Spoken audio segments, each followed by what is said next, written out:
ويا مساء النور والسرور. ازيكم عاملين ايه؟ يا رب تكونوا بخير وصحه. النهارده بقى هقولك على فكره حلوه جدا جدا تقدري تنفذيها من دلوقتي وتكسبي منها 1825 جنيه في وقت قليل جدا.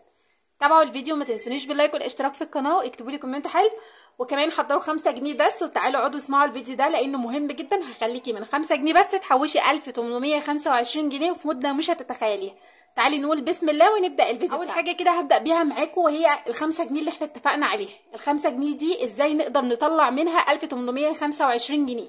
ال5 جنيه اللي ما بتملاش عين عيل صغير دلوقتي هنطلع منها فلوس كتير. قبل اي حاجه كده هقولك خلي عندك طموح وما تستهونيش باي جنيه معاكي. اي جنيه معاكي صدقيني ده بالنسبه لك كنز، غيرك مش لاقيه اصلا، بس الحمد لله انه متوفر معاكي، فانت تقدري تعملي من الفسيخ شربات. يعني انا اقدر من ال5 جنيه دي احوش فلوس كتير بمنتهى الذكاء. حتى لو 5 جنيه بسيطه ما تملاش عين اي حد، انا هطلع منها فلوس كتير. ازاي بقى؟ هقولك يا ست الكل. اول حاجه نفترض ان انت مصروفك قليل جدا وعلى قده تقدري توفري ال5 جنيه دي، لان انا مش بتكلم في فئه اكبر، انا 5 جنيه بس اللي عايزاها منك، ودي اقل حاجه دلوقتي.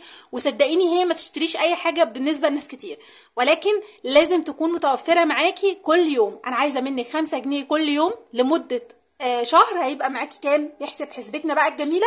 لو انا حطيت كل يوم في حصاله وحاجه تكون انا بتفائل بيها، انا بحب احط فيها فلوس لان انا حاسه ان الفلوس اللي فيها بيبقى فيها بركه وفي نفس الوقت بتزيد. انا عن نفسي من الناس اللي لما بتتفائل بحاجه بتحب تكمل فيها. وفي حاجه لا قدر الله ممكن اتشائم منها، وطبعا التشاؤم حرام، ولكن وارد. انا يعني انا كده، لو انتوا زي اكتبوا لي في الكومنتات.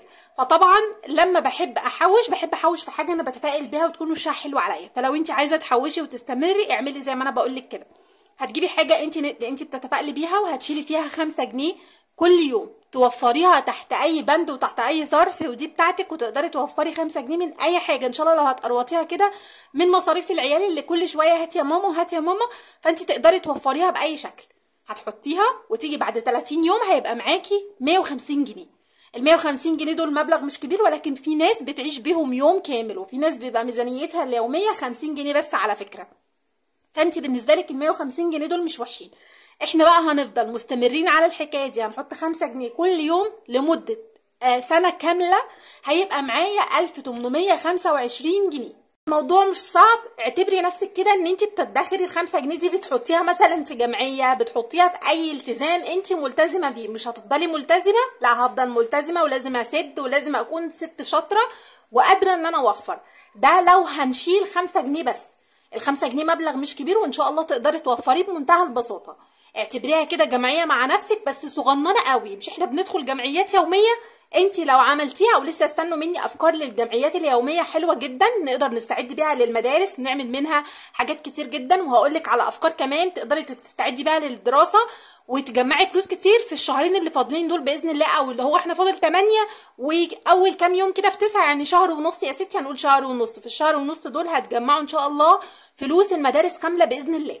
يعني مصاريف الكتب والكلام دي كلها ان شاء الله هنجمعها مع بعض. المهم ان الفتره اللي جايه في فيديوهات كتير للتوفير هتنزل حلوه قوي قوي قوي قوي، هتعجبكم.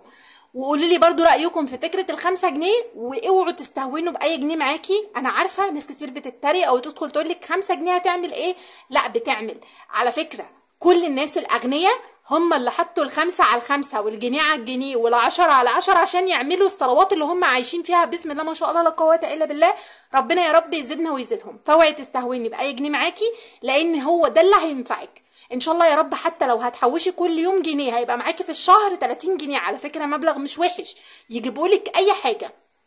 احنا بنعمل ميزانيات لل10 جنيه، بنجيب حاجات ب10 جنيه. لما بروح اشتري حاجه من عند الراجل بتاع الخضار او بتاع البقوليات بقول له انا عايزه ب10 كذا او ب10 كذا. يعني الفكره دي معروفه دلوقتي، ما بقاش في حاجه بتبقى بالموازين. احنا ما بنشتريش بالموازين، احنا بنشتري بالفلوس. فطبعا لما انت تحوشي 1825 جنيه من ال5 جنيه فده مبلغ حلو جدا. وكمان انت مش ملتزمه باي حاجه، انت بتحطي كل يوم ال5 جنيه. لو حتى لا قدر الله في يوم ما قدرتيش تحطي فيه ال5 جنيه، فانت ملتزمه تاني يوم ان انت تحطي ال10 جنيه، فدي بتاعتك. لازم تحوشي في خلال السنه 1825 جنيه، ولو انت هتخليهم في خلال 10 شهور هيبقى معاكي برضو 1500 جنيه. في ناس بتدخل جمعيات عشان تجمع ال 1500 جنيه دول عشان تجيب بيهم حاجه، تستعدي بيهم لرمضان، تستعدي بيهم لعيد، تجيب بيهم حاجه لبيتها. يعني تقدري ان انت تعملي ده كله، ولو اتبعتي الاسلوب ده وخليتيه اسلوب حياه فتقدري تجيبي دهب، وتقدري تشتري سبائك دهب، وتقدري تعملي كل اللي نفسك فيه من الجنيه والخمسة والعشرين اللي انتوا بتستهونوا بيهم. دلوقتي في سبائك دهب ب 600 جنيه او 620 جنيه اول عن اخر. يعني لو انت حطيتي 20 جنيه كل يوم ممكن اخر الشهر تشتري سبيكه دهب بمنتهى البساطه ومن غير اي جمعيات. انتوا كده فهمتوا الفكره؟ يا رب تكون وصلت وتكونوا استفدتوا بالفكره، وبتمنى اللايك والاشتراك في القناه منكم، واكتبوا لي كومنت حلو، واستنوا مني افكار كتير حلوه. والسلام عليكم ورحمه الله وبركاته.